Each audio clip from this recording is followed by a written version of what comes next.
Social media వేదికగా ఏపీలో TDP YCP మధ్య వార్ హీటెక్కిస్తోంది. ఏపీ శాసన మండలిని అగౌరవపరిచే పోస్టింగ్లు పెట్టారనే అంశంపై కూడా కేసు నమోదైంది. ఇప్పటికే పొలిటికల్ పంచ్ అడ్మిన్ ఇంటూరి రవికిరణ్ను పోలీసులు ప్రశ్నించారు. YCP IT wing convener Madhusudan రెడ్డికి రవికిరణ్తో సంబంధాలపై కూడా విచారణ మొదలైంది.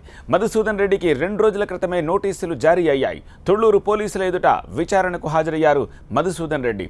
వైసీపీతో రవికిరణ్కి ఎటువంటి సంబంధం లేదంటున్నారు మధుసూదన్ రెడ్డి.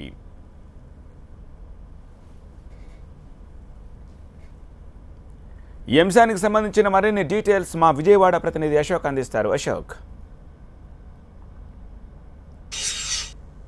మధుసూదన్ రెడ్డి తుళ్లూరు పోలీసుల ముందు విచారణకు హాజరయ్యారు. పోలీసులు ఇచ్చిన నోటీస్ ప్రకారమే ఆయన విచారణకు హాజరు కావడం జరిగింది. ఈయనతో పాటు political punch website admin Intur Ravikiran కూడా హాజరు కావాల్సి ఉంది. ఆయన కూడా నోటీసులు ఇచ్చున్నారు. మరి ఆయన ఏ కారణాల వల్ల ఇంకా విచారణకు హాజరు కాలేదన్నది తెలియాల్సి ఉంటుంది. ఉదయం నుంచి కూడా పోలీసులు 2 ఏఎస్పీలు ఇక్కడ వెయిట్ చేస్తున్నారు ఈ విచారణ కోసం. కొంత ఎవరైతే నోటీసులు ఇచ్చిన ప్రకారం ఉదయం 10 గంటలకు కాకుండా కొంత ఆలస్యంగా వచ్చిన పరిస్థితి అయితే ఇక్కడ కనిపిస్తుంది. మధుసూదన్ రెడ్డి కూడా కొద్దిసేపటి క్రితం మీడియా ముందు మాట్లాడారు. నాకు ఇచ్చిన నోటీసుల ప్రకారమే విచారణకు హాజరవుతూ ఉన్నారు. పొలిటికల్ పంచ్ వెబ్సైట్కి కానీ మా వైఎస్ఆర్ కాంగ్రెస్ పార్టీకి కానీ ఎలాంటి సంబంధం లేదు. మేము ఎలాంటి శాలరీ కూడా ఇంటూరి రవికిరణ్కు పే చేయటం లేదు. అతను కేవలం వైఎస్ఆర్ కాంగ్రెస్ పార్టీకి ఉన్న కొన్ని లక్షలాది మంది అభిమానుల్లో అతను కూడా ఒకరు.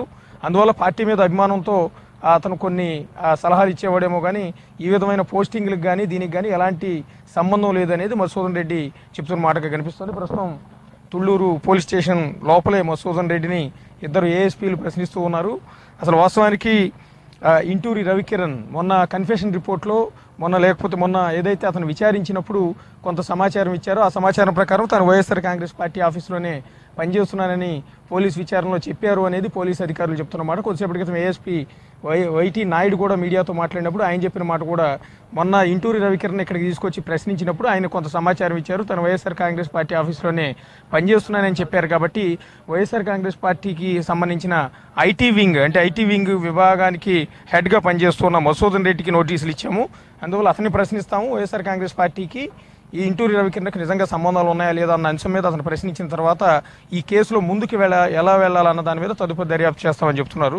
ప్రస్తుతానికి వైఎస్ఆర్ కాంగ్రెస్ పార్టీకి సంబంధించి మధుసూదన్ రెడ్డితో పాటు చాలా పెద్ద ఎత్తున కార్యకర్తలంతా కూడా పోలీస్ స్టేషన్ దగ్గరికి వచ్చారు. YSR Congress party legal cell convener ఉన్నారు ఇక్కడ వెంకటరెడ్డి. ఏం చెప్తారు ఇవాళ జరుగుతున్న పరిణామాలు? ఇది చాలా చిన్న కేసు అండి. వాస్తవానికి ఈ కేసులో ఏమీ పెద్ద విషయం ఏం లేదు. ఆర్టికల్ 19 ప్రకారం పోలీసులు అగెనిస్ట్గా చేస్తున్నారు. అలాగే 160 కింద సిఆర్పిసి కింద నోటీసులు ఇచ్చారు.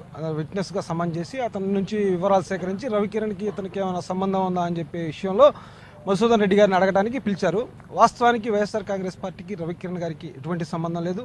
అతను వైఎస్ఆర్ కాంగ్రెస్ పార్టీ అభిమానుల్లో ఒకటిగా ఉన్నాడు. కానీ ఈ ప్రభుత్వం ఒకటే చేస్తూ ఉందండి. బేసిక్గా పోలీసులు చెప్పేది ఏమంటే రవికిరణ్ ఒప్పుకున్నాడు తను వైఎస్ఆర్ కాంగ్రెస్ పార్టీ ఆఫీసులోనే పనిచేస్తున్నాను, అక్కడ శాలరీ తీసుకుంటానని. అతని భార్య కూడా పోలీసులకు చెప్పినప్పుడు కానీ మీడియాతో మాట్లాడినప్పుడు కానీ మా ఆయన వైఎస్ఆర్ కాంగ్రెస్ పార్టీ ఆఫీసులో పనిచేస్తున్నారని చెప్పింది. కాబట్టి ఆ ఎవిడెన్స్తోనే మధుసూదన్ రెడ్డిని పిలిపించామంటున్నారు. వైఎస్ఆర్ కాంగ్రెస్ పార్టీ అతనికి ఎప్పుడు శాలరీ పే చేయలేదండి. అతను వైఎస్ఆర్ కాంగ్రెస్ పార్టీ అభిమానిగా ఉంటూ వైఎస్ఆర్ కాంగ్రెస్ పార్టీ ఐటీ విభాగం వాళ్ళు ఎవరన్నా అడిగితే పోస్టులు తయారు చేసి ఇస్తాడు. అన్ని పార్టీలకు ఇస్తాడు, మా పార్టీకి కూడా ఇచ్చాడు. అంతేగాని అతనికి ఏం సంబంధం లేదు. కేవలం ఈ రాష్ట్రంలో ఒకే విషయం చెప్పదలుచుకున్నాం. మతి స్థిమితం కోల్పోయినటువంటి చంద్రబాబు నాయుడు గారు మతి లేని కొడుకు ద్వారా పరిపాలన చేస్తూ ఈ రాష్ట్రంలో ఉన్నటువంటి ప్రజలను భయభ్రాంతులు చేయడానికి మాత్రమే ఇలాంటి చిన్న కేసులతో ప్రజలను మభ్యపెట్టి వైఎస్ఆర్ కాంగ్రెస్ పార్టీ శ్రేణులను భయపెట్టి దెబ్బతీయాలని చూస్తున్నారు. కానీ రాజకీయ కోణం ఉంది, కానీ ఇందులో ఎటువంటి ఎవిడెన్స్ లేదు.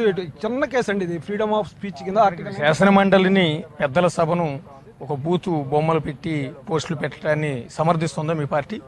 అది బూతు బొమ్మలు పెట్టలేదండి. అందులో పెట్టింది పెద్దల సభకి వెళ్తానని అతను అడిగాడు, ఇచ్చారు. పెద్దల సభ గురించి చెప్పాడు కానీ వేరే కాన్సెప్ట్లో చెప్పాడు. కానీ అతను బూతు బొమ్మల ద్వారా అతను ఏదో ప్రజలకు మెసేజ్ పంపించాలని చూడాల.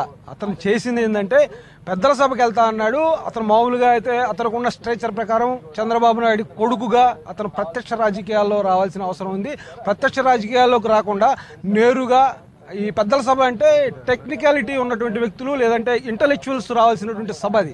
ఆ సభలో ఇతను ముఖ్యమంత్రి కొడుకు హోదాలో వచ్చారు, ఆ కోణంలో పెట్టారు అంతే. మీరు అతను పెట్టిన పోస్టింగుల్ని వైఎస్ఆర్ కాంగ్రెస్ పార్టీ సమర్థిస్తుందా? అదే స్టాండ్ మీద ఉన్నారా? సోషల్ మీడియాలో వచ్చే దాని గురించి మనం మాట్లాడుకున్నప్పుడు ఇవాళ నెహ్రూ గారిని తీసుకోండి, కార్టూన్స్లో ఇందిరాగాంధీ గారిని తీసుకోండి, ఎవరిని తీసుకున్నా కూడా ఇంతకుముందు కూడా పేపర్లో హిందీలో కానీ ఇంకో పేపర్లో కానీ కొన్ని కార్టూన్స్ అనేవి వస్తుంటాయి. అప్పుడు పేపర్లో కార్టూన్స్ వచ్చేవి, ఇప్పుడు సోషల్ మీడియాలో వస్తున్నాయి. ఫ్రీడమ్ ఆఫ్ స్పీచ్లో మీకు ఎవరికి అభ్యంతరకరంగా మరీ దానికి ఒక రూల్స్ అండ్ రెగ్యులేషన్స్ అనేది ఫేమ్ చేసి లేదు కాబట్టి సామాన్యుడి చేతిలో ఇవాళ మీడియా అందుబాటులో వచ్చిన విధంగానే సామాన్యుడి చేతికి ఒక మీడియాలో సోషల్ మీడియా ఉంది కాబట్టి ఆయన ఏదైనా ఎక్స్ప్రెస్ చేయాలన్నప్పుడు ఆయన ఎక్స్ప్రెస్ చేసే అవకాశం ఆయన ఉంది కాబట్టి ఎక్స్ప్రెస్ చేశారు. దానికి 67 అనేటువంటి ఒకటి పెట్టారు, తర్వాత ఇంకొక సెక్షన్ కింద పెట్టారు. అవి పెద్ద సెక్షన్లే కాదు యాక్చువల్గా. ఇంత హడావడి చేసి ఇంత విపరీతమైన ధోరణిలో దాన్ని వీళ్ళని విచారించడం అని ఇంకోటి చెప్పాల్సిన అవసరం లేదు. మేము నిజంగా నమ్ముతున్నాం ఈ 2 నిమిషాలు మాట్లాడి వాళ్ళని వదిలేస్తారని భావిస్తూ ఉన్నాం. ఈ పెద్ద కేసులు కాదు, అందరూ చేసేవేవి, ప్రతి ఒక్కళ్ళు చేస్తున్నారు. అలా చేయాలంటే ప్రతి ఊళ్ళో ఒక కోర్టు, ప్రతి ఊళ్ళో ఒక పోలీస్ స్టేషన్ పెట్టాల్సిన అవసరం ఉంటుంది. దానికి ఏం పెద్ద ఇబ్బంది ఉండదని నేను భావిస్తూ ఉన్నాను.